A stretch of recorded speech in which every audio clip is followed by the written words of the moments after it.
지난 1월 광주시의 인공지능 조성 사업이 국가가 선정하는 예비 타당성 면제 사업에 선정됐습니다. 그래서 광주시는 앞으로 이 인공지능 사업을 미래 전략 사업으로 중점적으로 육성해야 할 계획이라고 합니다. 오늘 시사탐구 시간에는 이 인공지능 사업이 무엇인지, 그리고 이 사업의 밑그림을 그리고 있는 분들을 통해서 앞으로 미래를 내다보는 시간을 갖도록 하겠습니다. 인공지능 사업의 밑그림을 그리고 있는 광주과학기술원의 두 전문가분들을 모셨습니다. 먼저 광주과학기술원 인공지능연구소 임혁 소장님 나오셨습니다. 네, 안녕하십니까. 반갑습니다. 네, 반갑습니다.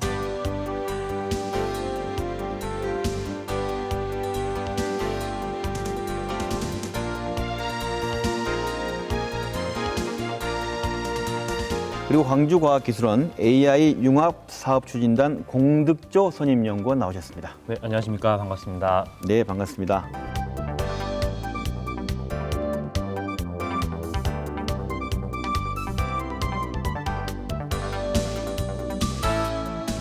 지금 두 분이 관계가 좀 같은 광주과학기술원에 나오셔가지고 시청자분들이 어떤 분들이지, 왜 두 분이 같은 데 나왔지 궁금할 텐데 어떤 분들로 서로 소개할 수 있습니까? 먼저 임혁 소장님께서 말씀해 주신다면. 네, 광주과학기술원에 인공지능 사업 추진단이 만들어져 있고요. 네. 이 추진단을 통해서 작년 7월부터 금년 2월까지 본 사업에 대한 기획이 있었습니다. 네. 제가 그 기획 책임자를 맡았었고요. 네. 같이 함께한 공득조 박사께서 그 다른 실무들을 같이 하는 리드한 역할들을 맡아주셨습니다. 인공지능이라는 게 무엇인지부터 이야기를 좀 나눠봤으면 좋겠습니다. 실생활에 어떤 것들이 지금 인공지능으로 되고 있는지 좀 설명해 주신다면 어떤 게 있습니까? 가장 먼저 우리가 생각할 수 있는 것은요. 인공지능 스피커 있지 않습니까? 인공지능 스피커. 네. TV를 켜줘. TV를 꺼줘. 오늘 날씨는 어때? 네. 라고 하는 사람의 말을 기계가 인식을 하고 그 인식한 걸 가지고 답을 스스로 찾고 그 답을 알려주는 그런 것들이 이제 인공지능이 활용되는 그런 기술이라고 볼 수 있고요. 네. 또 한 가지는 이제 자율주행 자동차. 앞에 차가 있으면 내 속도를 줄여야겠다. 그다음에 차가 앞으로 끼어들 것 같다. 이제 그런 것들을 알아가지고 사람들이 운전하는 것을 도와줄 수 있는 그런 기술들, 그런 것들이 전부 다 이제 인공지능 기술들이 실생활에서 사용되고 있는 것으로 보시면 될 것 같습니다. 실질적으로 이제 어느 정도까지 들어가고 있냐면 신약 개발이라든지 아니면 의학적으로 어떤 네. 문제가 있는지 예측하고 분석하는 기술들까지 들어가 있습니다. 그래서 신약 기술 같은 경우에는 어떤 물질을 후보군들을 발견을 하고 이럴 때 기존에는 하나하나 임상 실험을 하고 하면서 이제 물질들을 만들어냈었는데요. 지금은 이제 인공지능 활용해서 그런 개발 기간도 좀 단축을 많이 시킬 수 있고, 그다음 예산도 절감할 수 있고, 그리고 훨씬 더 이제 정확도를 높일 수 있다는 점에서 이제 신약 개발도 많이 이루어지고 있고, 또 환자 맞춤형으로 또 신약을 개발을 해주는 경우도 있습니다. 그래서 그런 것들이 계속 활발하게 움직이고 있고요. 실제로 의사가 있던 여러 가지 또 기능, 그리고 그 밖에 진단 기술들도 다양한 방면에서 이렇게 인공지능이 응용되고 있다, 그런 말씀인 거네요. 네네. 최근 광주뿐 아니라 다른 지자체에서 이 인공지능 산업을 육성하게 한 곳들이 있을 것 같기도 하고요. 그 얘기에 대한 답변하고, 그만큼 미래 산업으로서 중요한 이유가 뭘까가 또 궁금합니다. 어떻게 얘기해 주실 수 있으실까요? 네, 다른 지역에서도 지금 인공지능 전국적으로 또 전 세계적으로 인공지능에 대한 투자가 활발히 이루어지고 있습니다. 특히 네. 국내에서도 지금 굉장히 활발히 이루어지고 있는데요. 굉장히 중요한 점은 광주시가 우리 시가 네. 가장 앞서가고 있다는 점입니다. 광주시가요? 네, 왜냐하면 네. 지금 저희가 당초에 1조의 예산을 기획을 했었고요. 지금 이제 확보된 게 약 4천억이 되는데요. 네. 그 정도의 규모의 인공지능 투자는 우리나라에서는 광주에 처음 이루어지고 있습니다. 광주시가 신청한 인공지능 기반 사업과 광융합산업 플랫폼 사업 가운데 인공지능 분야가 예비 타당성 면제 사업으로 선정됐습니다. 1, 2단계로 나눠 추진되는 이 사업에는 1단계로 2024년까지 4천억 원가량이 투입돼 창업 생태계를 갖춘 인공지능 중심단지가 조성됩니다. 제대로 될 경우 1,000여 개의 창업과 2만 7천여 명의 고용 효과가 예상된다는 게 광주시의 분석입니다. 그래서 저희 광주시가 가장 먼저 앞서가서 대규모의 투자를 처음 하는 그런 시작하는 지자체다라고 이해하시면 될 것 같고요. 다른 지자체도 이거 중요성은 알 텐데 우리가 가장 앞서가는 곳이라고 하는데 이거 어떤 차이가 있는 건가요? 어떻습니까? 저는 사실 의지라고 생각을 합니다. 그래서 일단 예타 면제를 가져가는 것 중에 가장 중요한 것들이 있는데 대부분의 지자체들은 이제 도로라든지 SOC 사업에다가 중점적으로 이제 예타 면제를 신청을 했고요. 흔히 말하는 우리 하드웨어 쪽에. 그렇죠. 건설 저희도 사실은 인프라죠. 어떻게 보면 과학기술 인프라인 건데요. 네. 이제 보통 도로나 철도나 이런 것들보다는 좀 더 긴 텀에서 롱텀에서 이제 먹고 살 거리에 대한 인프라를 제공을 했다라는 거에서 의미가 크다고 생각을 합니다. 그래서 그런 부분들은 조금 더 깊게 살펴보면 이제 인공지능이라는 애가 아까 전에도 말씀드렸다시피 어떤 전문가를 만들어내는 거거든요. 어떤 전문 서비스를 만들어내고 그렇다는 얘기는 결국엔 융합으로 갈 수밖에 없습니다. 그러니까 뭐 자동차랑 인공지능이 가든지 아니면 AI랑 인공지능이 같이 가는 거죠. 점점 그런 것들을 플랫폼 위에다 계속 쌓아가야 되는 과정이기 때문에 기존에 광주가 가지고 있던 지역 주력 산업에다가 IT가 아니라 굳이 IT가 아니라 기존의 전통적인 제조업 같은 경우에도 네. AI를 집어넣을 수가 있고 탑재를 해서 기존에 침체돼 있던 거에 활력을 제공해 줄 수 있다고 그렇게 생각을 합니다. 네, 말씀 들어보니 우리 광주가 이걸 가장 선도하는 곳이 먼저 앞서가는 쪽이 됐다는 말씀이네요. 그렇다면 이제 시청자들에게 이 광주가 선택한 예비 타당성 사업 면제 사업으로 우리는 이걸 하겠습니다 해가지고 받은 거 아니겠어요? 아까 말씀 1조였는데 지금 뭐 4천억. 좀 더 구체적으로 좀 얘기해 주면 좋겠어요. 먼저 그 AI 인공지능 중심 집적 단지 조성 사업, 말도 어렵네요. 이게 지금 이게 뭡니까? 인공지능을 가지고 이 지역에 일자리가 만들어지고 경제 활성이 되려고 한다면 네.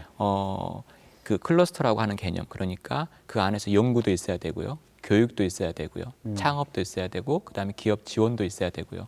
그런 여러 가지 복합적인 기능들이 한 곳에 모여 있어야지만 그게 시너지를 만들어서 결국은 산업을 일으킬 수 있고 자생적인 그런 단지로서의 역할을 할 수 있다라고 좀 제가 생각을 했습니다. 그래서 지금 저희 사업에다가는 그런 방금 말씀드린 연구에 대한 부분도 있고요. 그다음에 교육, 창업, 그리고 이것들을 다 가능하게 하는 어떤 인프라들, 특히 저희가 여기에다가 하고 싶어 하는 것 중에 하나는 네. 데이터 센터가 있는데요. 데이터 센터. 그거는 이제 인공지능을 가지고 많은 데이터들이 있으면 그 데이터를 처리할 수 있는 그런 어떤 공장이라고 보시면 될 것 같습니다. 그 굉장히 데이터가 많기 때문에 그걸 처리하기 위해서는 굉장히 성능이 좋은 컴퓨터들의 어떤 그룹이 있어야 됩니다. 네. 그게 데이터 센터라고 저희가 이야기를 하고 있는데요. 그게 지금 우리나라에는 아직 존재하지 않습니다. 그래서 이게 광주 지역에 처음 만들어지는 것이고요. 그러니까 데이터 센터라고 하면은 데이터도 좀 어려울 수 있고 센터라는 것도 어려울 수 있고 아까 공장이라고 표현을 해주셨는데 데이터가 한마디로 재료입니다. 데이터들이 재료이고 그거를 가공을 할 수 있는 게 데이터 센터라고 생각을 하시면 되고요. 예. 저희가 이제 데이터 센터 안에 그 옆에 이제 실증 센터들을 각각 넣습니다. 데이터 센터, 옆에 실증 센터. 그렇죠. 그래서 실증에서 또 데이터 그걸 가지고 만들어낸 AI 서비스를 실증을 해보고 또 데이터를 다시 재생성해서 다시 가공을 할 수 있게끔 계속 이렇게 선순환 서로 상호작용하는 거네요. 그렇죠. 네. 모든 삶에 AI가 적용될 수 있는 부분들이 우리가 다 지원을 해주겠다라고 생각을 하겠습니다. 그래서 말씀하셨던 것처럼 사람, 그 다음에 기술, 그 다음에 환경 이 세 가지를 동시에 잡아서 넣을 수 있는 그런 플랫폼을 지금 구축을 하고 있고요. 사람은 뭐 교육도 될 수 있고요. 그 다음에 당연히 인재 양성이죠. 인재 양성도 될 수 있고, 그 다음에 사람들끼리의 네트워킹도 될 수 있고요. 그 다음에 기술 같은 경우에는 AI를 한번 해보고 싶은데 기술이 없는 경우에는 기술을 서포팅을 해주고 있는 기업들이 같이 뭉쳐서 서로의 기술을 나눠 가질 수 있는 것들. 뭐 그런 것들이 기술 부분이 되고요. 환경 부분이 지금 아까 말씀드렸던 인프라 같은 부분들입니다. 그래서 뭐 물리적인 환경, 그다음 제도적인 환경 이런 것들을 지원을 해주겠다. 그래서 데이터 센터는 물리적인 환경 안에 들어가는 거고요. 그다음 제도적인 것들은 이제 창업 지원이라든지 아니면 저희가 지금 만들고 있는 데이터 센터를 규제 샌드박스나 이런 것들을 지금 가져가고 있습니다. 그래서 그런 제도적인 환경까지도 같이 가져가서 저희 클러스터 단지가 정말로 AI를 가지고 뭔가를 해보기에 아주 좋은 적합한 단지로서 저희가 지금 기획을 하고 있습니다.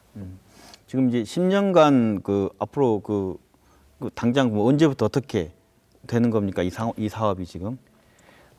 이 사업은 내년 2020년부터 시작을 해가지고요. 네. 5년 동안 이제 진행되는 그런 사업이라고 생각하시면 될 것 같습니다. 5년간 방금 말씀하신 4,061억 원이 투자가 될 계획입니다.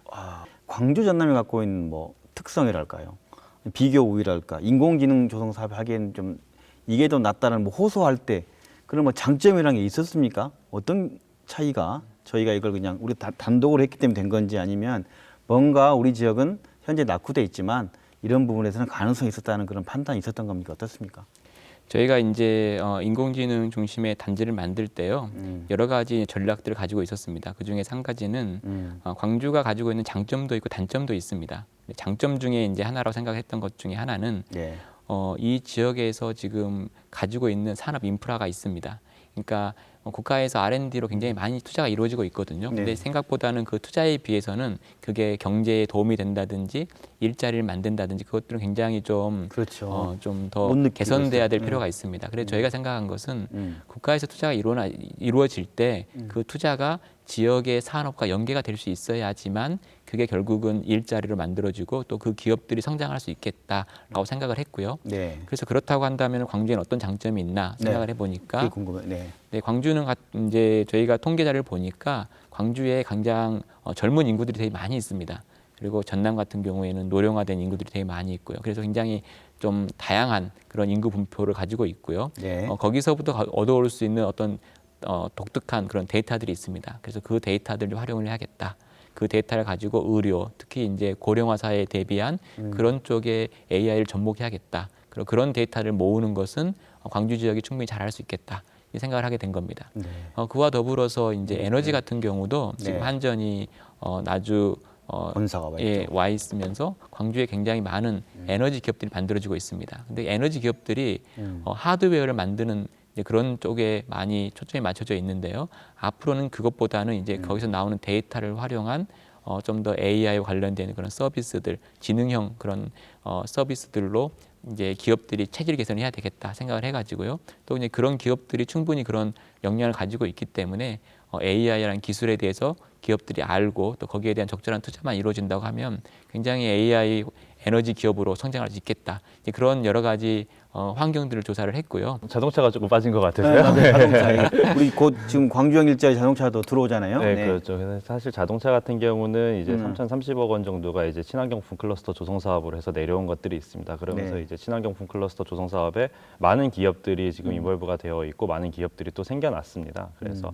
그런 지금 현재로서 자동차 부품들, 자동차도 굉장히 지능화가 많이 되고 있습니다. 아까 전에 그 자율주행 자동차도 말씀하셨고, 그 다음에 특히 전기 자동차 이렇게 가기도 하고 있고요. 네. 그다음에 또 하나는 이제 테슬라 같은 경우에도 되게 많은 서비스들이 그 안에 들어가고 있습니다. AI 서비스들이 또 대표적으로 차량용 비서 서비스 같은 것들을 지금 계속 나오고 있고요. 비서 서비스요? 네, 뭐 자동차에 들어가면은 나의 상태를 쫙 파악을 해주고, 너 좀 피곤한 것 같은데 병원 들렸다 갈래? 뭐 이런 중요하네, 것도 그거. 있고요. 네네. 뭐 가다가 이메일이 오면 읽어주고서는 이거 답장을 뭐라고 보낼까 하는 그런 서비스들도 그게 나오고. 비서 서비스군요. 그렇죠. 그러면 그런 것들이 다 하나하나가 되기 위해서는 이 안에 있는 전장이라고 보통 얘기하죠. 전장에 있는 부품 정보들, 다양한 부품 정보들이 인포테인먼트 시스템으로 올라와 줘야 되고 센서를 다 결합을 해주고 거기에서 그럼 그 하나하나의 AI 서비스들을 만들어낼 수가 있습니다. 그래서 저희가 그런 것들을 기회라고 보고 있고요. 실질적으로 광주를 바라보면 시장 규모 같은 경우는 자동차가 국내 6위고요.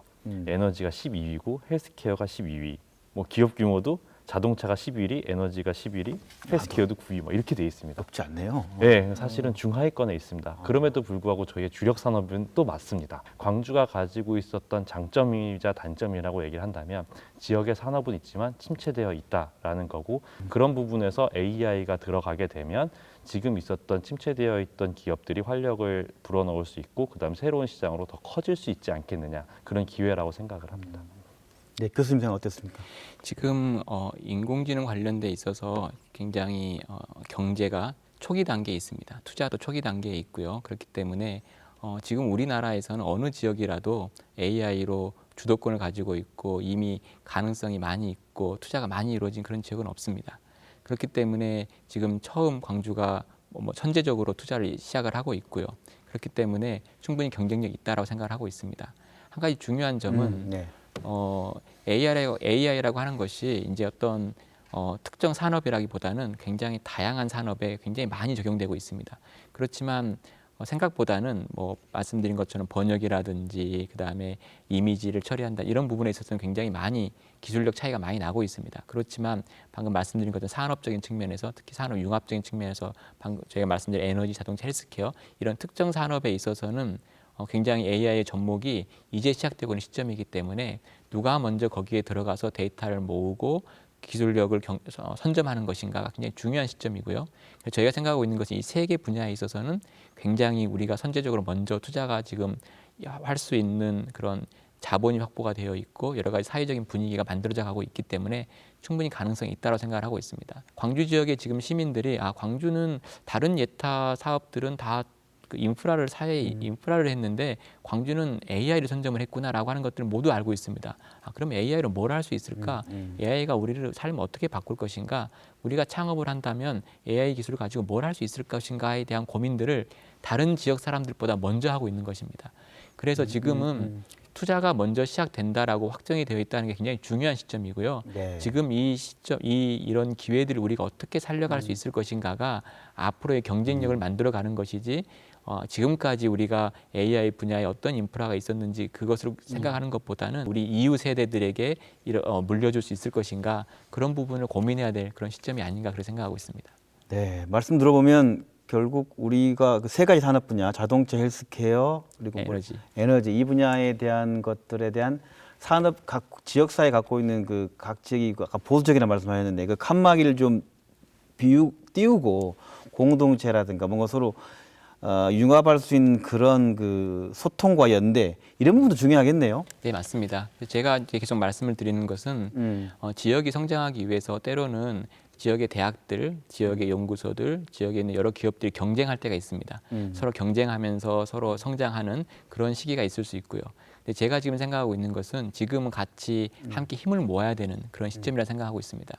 R&D 관점에 있어서도 지역에 있는 연구소들, 대학들이 같이 힘을 모아서 우리에게 주어진 이 기회를 어떻게 잘 활용을 해서 지역에 도움을 줄 수 있을지 같이 고민을 해야 되고요. 지역에 있는 대학들도 앞으로 굉장히 인력들이 많이 필요할 텐데 그 인력들을 AI 전문가로 어떻게 이렇게 교육을 하고 육성할 수 있을지 같이 협력을 해야 되는 시점이라 생각을 하고 있고요. 그래서 요즘에 제가 만나는 사람들, 기업들, 많은 사람들에게 같이 어떻게 하면 협력할 수 있을지 지혜를 같이 모아야 된다 이렇게 말씀을 드리고 또 그렇게 할 수 있는 네트워킹 할 수 있는 그런 창구들을 계속 만들어가는 일들을 계속 하고 있습니다. 오늘 세 가지 산업 분야를 얘기하기 때문에 광주에는 다양한 또 산업군이 있으니까 이 세 가지 산업 외에 우리 쪽은 해당되는 거 아닌 거 없나 이렇게 궁금해하는 분도 있을 수 있어요. 없습니까?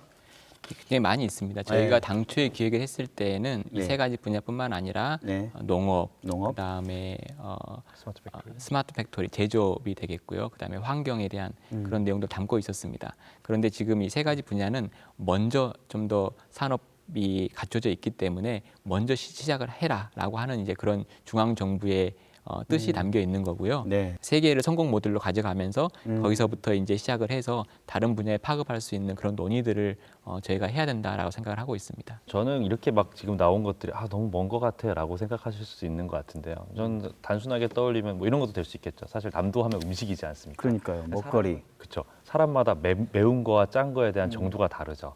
그래서 서울에 가서 전 몇 개 주세요 했는데 싱겁다고 느끼실 수도 있고 남도 와갖고 저는 중간 맛으로 줬는데 못 먹을 정도로 매울 수도 있죠. 사실 그런 것들에 AI가 녹여 들어가서 맞춤형으로 맵기를 조절해 줄 수 있고 뭐 짠 거나 이런 거 단 것도 조절해 줄 수가 있겠죠. 그래서 단순하게 그런 것들도 저희가 생각을 할 수가 있고요. 그래서 꼭 이 영역이 아니더라도 저희가 안에 창업 지원이라는 것들이 있기 때문에요. 그런 것들이 아이디어가 있고 하면 가지고 와서 함께 뭐 파트너십을 가지고선 계속 연구를 또 할 수 있고 또 뭐 그것들이 잘 되면은 나중에 저희가 또 R&D로 또 2단계 기획대에 넣어 볼 수도 있는 거고요. 그래서 지금 에너지, 자동차, 헬스케어 각각의 주력 분야는 지금 있는 사업과 연계를 할 수 있는 주력인 거고 그 다음에 본인들이 가지고 있을 때 괜찮다고 싶은 아이템이 있거나 하면 언제든지 건의를 해주셔서 그리고 사업에 뭐 적극적으로 인볼브 하셔서 이제 지원 같은 것들 혜택을 많이 누리시면 좋을 것 같습니다. 본인들이 가지고 있었던, 그러니까 시민들이 가지고 있었던 뭐 데이터라고 하면 좀 어렵지만 가지고 있었던 노하우나 지식들이 있지 않습니까? 뭐 우리 어머니들 같은 경우 김장은 어떻게 담는 게 맛있어 뭐 이런 것들도 있고요. 그런 것들 하나하나가 다 데이터가 되기 때문에 데이터부터 사용자 단까지 모두 다 뭐 참여할 수 있는 기회는 굉장히 많은 게 AI 산업이다 이렇게 생각해 주시면 좋을 것 같습니다. 우리 지역만 이런 연구 기반 시설이 있는 건 아닐 거고 또 이 일반 연구 시설, 대기업 시설도 수도권에 있고 할 텐데 그런 거가 어떻게 다른 겁니까 이게? 각각의 기업들이 가지고 있는 플랫폼들이 있습니다. 있지만 또 AI 쪽으로 들어가고 싶다고 해서 시설 설비나 아니면 인력에 대한 투자를 활발하게 진행을 못하는 것들이 사실입니다. 저희는 이제 그런 분들이 이제 쉽게 액세스를 할 수 있도록 데이터 센터나 이런 인프라들을 같이 공유를 하는 개념으로 보시면 될 것 같고요. 그래서 대표적으로는 사실 기업의 입장에서는 사실 자금이나 아니면 이걸 통해서 나오는 그러니까 뭐 사실 수익을 바라보고서는 들어갈 수밖에 없습니다. 그러다 보면은 이제 계속 이제 공공성이라는 부분이 좀 사라지게 될 수밖에 없거든요. 그래서 저희는 그런 공공성에 대해서도 데이터가 이 안으로 모이게 되면 어떤 스타트업이나 아니면은 연구원들이나 아니면 병원 같은 데서는 희귀성 난치 질환이나 이런 것들도 연구를 할 수가 있어요. 그 데이터를 기반으로. 그러면 수익성 모델을 창출해야 되는 대기업이나 기업들은 이제 수익을 창출하면 되고 이곳에서 그리고 그 남는 데이터를 그들이 공유해준 데이터를 가지고 우리는 이제 좀 소외받는 계층이나 이쪽에다 갈 수 있는 연구나 이런 것들이 더 활발해질 거라고 보고 있고요. 다른 시설들과의 차별성이라고 본다면 일단은 데이터 센터는 저희가 지금 기획하고 설계한 것이 이제 저희 계획대로라면은 이제 지어졌을 경우 세계 10위권 안에 들어가는 좀 굉장히 파워풀한 데이터 센터가 지어질 거고요. 그래서 남들과 차별성이 있는 거고 그다음에 서비스 측면에서 봤을 때는 모두가 함께 액세스를 하고 공유를 할 수 있고 데이터를 거래를 해서 재화로 만들어낼 수 있는 그리고 또 새로운 서비스를 많이 창출할 수 있는 그런 데이터 센터 그리고 이걸 통해서 대기업과 중견기업, 중소기업, 벤처기업, 연구자 그리고 예비 창업자가 다 파트너십으로 어울릴 수 있는 예, 그런 곳이라고 생각해 주시면 될 것 같습니다. 인공지능 중심의 그런 산업이라고 하는 것은 기존의 산업의 모습과는 약간 다릅니다. 그러니까 예전에는 대형 설비 투자가 있어야 됐고요. 네. 대형 시설이 있어야 됐고요. 또 그런 시설을 먼저 투자해서 선도적으로 가는 기업들이 그러니까 대기업들이요. 네. 다른 중소기업이나 스타트업보다 경쟁 우위를 가질 수 있는 구조의 전통적인 산업이었다고 한다면은 네. 인공지능 시대에는 인공지능 산업으로 만들어진 앞으로의 산업 구조는 그렇지는 않습니다. 그렇기 때문에 아이디어를 가지고 있고 기술을 가지고 있고 또 이런 전문성을 가지고 있는 젊은이들도 창업을 해서 대기업들과 경쟁할 수 있는 그런 방식의 산업 구조로 재편되고 있다 생각을 하고 있습니다. 그래서 중요한 거는 네. 데이터고요. 그 데이터를 어떻게 분석하고 활용을 해서 사람들이 사용할 수 있는 서비스를 만들 수 있는가가 중요한 포인트이기 때문에 그런 부분에 있어서는 기존의 산업들이 대기업들이 가지고 있는 경쟁력보다는 젊은이들이 아이디어를 가지고 도전할 수 있는 그런 여력이 좀 룸이 많이 있다 이렇게 생각하고 있습니다. 앞으로 이제 지역에 있는 기업들이라든지 여러 창업을 하고자 하는 사람들은 이런 데이터 생태계가 만들어졌을 때 그걸 가지고 내가 뭘 할 수 있을까? 그걸 고민해야 되는 시점이라 생각을 하고 있고요. 그 고민 하나하나가 결국은 창업할 수 있는 그런 아이템이 된다 그렇게 생각하고 있습니다. 아, 네, 뭐 말씀 들어보니 어마어마한 발걸음을 시작한 것 같고 1단계, 2단계 나눠서 1조 원의 사업비가 국비가 한 70% 됩니까? 네. 예, 내려오는 큰 규모인데 이 돈이 내려오는 주체는 앞으로 어떻게 돼? 광주시에 오는 건지 또 이걸 통해서 앞으로 어떻게 운영돼 가는 건지 어떤 특수한 법인이 생기는 건지 어떻게 진행됩니까? 지금 현재 이 과제는 예비 타당성 면제가 됐고요. 지금 네. 현재는 이 내년 예산을 확보하기 위한 타당성 대응을 하고 있습니다. 키스텝이라는 기관하고 KDI에서 타당성 조사를 하고 있고요. 네. 그에 대한 대응을 하고 있습니다. 지금 현재 그 일이 끝나게 되는 게 아마 한두 달 안에 끝날 예정이고요. 그렇게 네. 되면 이제 앞으로 이 사업을 추진할 주체에 대한 논의를 시작할 계획입니다. 지금 현재 시하고 과기부하고 앞으로 이 사업을 어떻게 끌고 가야 될 것인지 어떤 조직이 만들어져야 될 것인지에 대한 조율이 진행되고 있고요. 네, 그렇군요. 어떤 방향이 될 것인지 더 구체화되는 건 아마 시간이 필요할 걸 생각하고 있습니다. 그래서 그것들이 구체화되는 것은 아마 금년 하반기 정도 구체화될 걸 생각을 하고 그 조직이 그리고 내년부터 이 사업을 추진해 가는 것으로 그렇게 생각하고 있습니다. 그러니까 아직 이제 예비 타당성 조사가 끝났고 그다음에 이것이 예산을 내리는 게 적정한지에 대한 평가가 아직 남아 있는 건가요? 예비 타당성 그러니까 경제성, 비시 분석하는 걸 면제를 해주는 거고요. 말이 예비 타당성인 것처럼 본 타당성은 남아 있다라고 생각하시면 될 것 같습니다. 본 타당성에 통과해야지만 예산이 확정이 된다라고 보시면 될 것 같고요. 지금 본 타당성이 진행 중이고 그 타당성 결과가 조만간 나올 것으로 생각하고 있습니다. 현재 상황에서 사업 추진을 위해 가장 큰 과제, 예를 들어 뭐 정부의 규제 자유 특구 지원을 요청했다는데 이게 왜 필요한 건지를 포함해서 가장 큰 과제는 어떤 게 있습니까? 우리가 데이터를 가지고 뭔가 비즈니스를 만들고 서비스를 만들어야 되는데 이 데이터를 활용한다는 것이 굉장히 제약이 많이 있습니다. 왜냐하면 개인 정보를 담고 있는 민감한 정보일 수 있기 때문에 네. 국가에서 굉장히 그런 규제를 하고 있습니다. 그래서 데이터를 활용하는 것 자체가 굉장히 어렵습니다. 그렇기 때문에 데이터를 활용을 하면서 서비스를 만들면서도 그런 법들의 규제를 좀 더 완화할 수 있는 그런 방법들에 대해서 중앙정부에서 노력을 하고 있고요. 지자체에서 노력을 하고 있습니다. 그래서 이 단지 안에서는 여러 가지 좀 더 도전적이고 창의적인 일들을 하는데 시도를 해볼 수 있는 그런 환경을 만들어야겠다라고 하고 있는 것이고요. 그래서 그런 노력들이 굉장히 활발히 이루어지고 있고요. 그런 내용들이 좀 더 구체화될 수 있을 것으로 생각을 하고 있습니다. 그러니까 실질적으로 봤을 때는 크게 두 가지 문제가 있는 것 같습니다. 하나는 이 데이터 센터가 조기 완공이 되어서 그래서 실질적으로 빨리 기업들이 이 안으로 유치가 되고 그다음에 실질적으로 아까 전에 단장님께서 말씀하셨던 것처럼 이제 뭐 시민들이 고민을 하고 있거나 아이디어를 내거나 이거 AI로 어떤 걸 해보지 하는 것들을 빨리빨리 적용을 해볼 수 있고 시험해 볼 수 있는 그런 공간이 빨리 마련이 돼야 된다라고 생각이 들고 있고요. 두 번째로 환경 부분에서는 규제 자유특구가 조속히 또 진행이 돼서 기업들이 유인할 수 있는 유인책으로서 역할을 해야 되지 않나 이렇게 생각을 하고 있습니다. 마지막 말씀을 한 말씀 해주셨으면 좋겠습니다. 이 인공지능 사업에 대해서. 지금 이제 사업까지 남은 기간이 한 6개월, 7개월 정도 남아 있습니다. 네. 그리고 앞으로 이제 사업이 추진될 때에는 좀 더 다양한 사람들이 또 이 사업이 추진되었을 때 이 사업 자체가 지역사회에 미칠 영향들 어떻게 하면 이 지역사회에 정말 도움이 되고 우리 젊은이들에게 일자리를 만들어줄 수 있는지 그런 부분들에 대해서 좀 더 깊이 고민해야 되는데요. 그 시간이 많이 있지는 않습니다.